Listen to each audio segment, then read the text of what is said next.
আরেকজন নবীর কথা বলে এই পয়েন্টটা শেষ করি। মুসা আলাইহিস সালাম, ফেরাউনের হেদায়েতের জন্য আল্লাহ তাআলা মুসা আলাইহিস সালামকে পাঠিয়েছিলেন।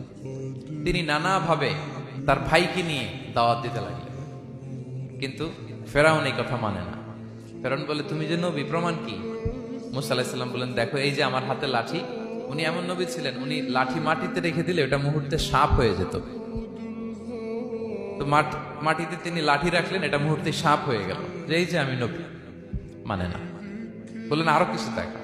তো মুসা আলাইহিস সালাম বগলের এখান থেকে হাত উঁচু করলে নূরের ঝলকানি হাতের মধ্যে দেখা যেত।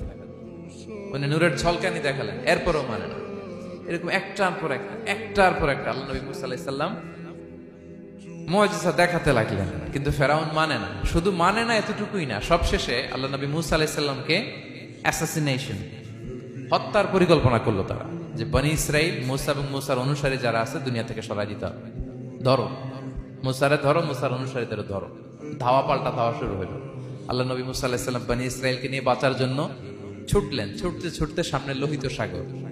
দেখেন, একে তো আল্লাহর বিধান মানে নাই, এরপরে একটার পর একটা মুআজিজা আসলো, সেটাও মানে নাই। এখন নবীরে হত্যার জন্য ছুটছে। কি মনে হয় সীমালঙ্ঘন হয়েছে?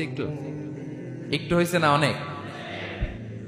আল্লাহু আকবার। আল্লাহ বলেন, ফাআগরাকনাল আখারিন, আমি মুসা এবং বনি ইসরাইলকে বাঁচাই দিলাম, ফেরাউন সহ তার দলবলকে সাগরে ডুবাই মারলাম। শুধু ডুবাই মারে নাই, আল্লাহ বলে, ফাল ইয়াউমা নুনাজ্জিকা বিবাদানিকা লিতাকুনা লিমান খালফাকা আয়া।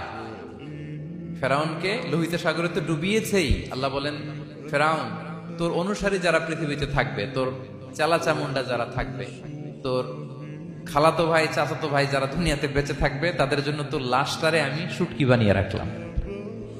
Up to the day of judgement, কিয়ামত পর্যন্ত ফেরাউনের লাশটা মিশরের জাতীয় জাদুঘরে ড্রাই বডি হিসেবে আছে। আমি নিজে দেখে এসেছি, নিজ চোখে মমিফাইং করে শুটকি বানায় রাখছে। এভাবে পৃথিবীতে যতগুলো জাতিগোষ্ঠীকে আল্লাহ তাআলা আযাব দিয়ে ধ্বংস করেছে, তার কারণ হচ্ছে সীমালঙ্ঘন। তার কারণ কি? প্রিয় ভাইরা, আমরা যেন আমাদের লাইফস্টাইলের দিকে একটু খেয়াল করি, যে এই সীমালঙ্ঘনের কাতারে আমরা চলে আসলাম কিনা।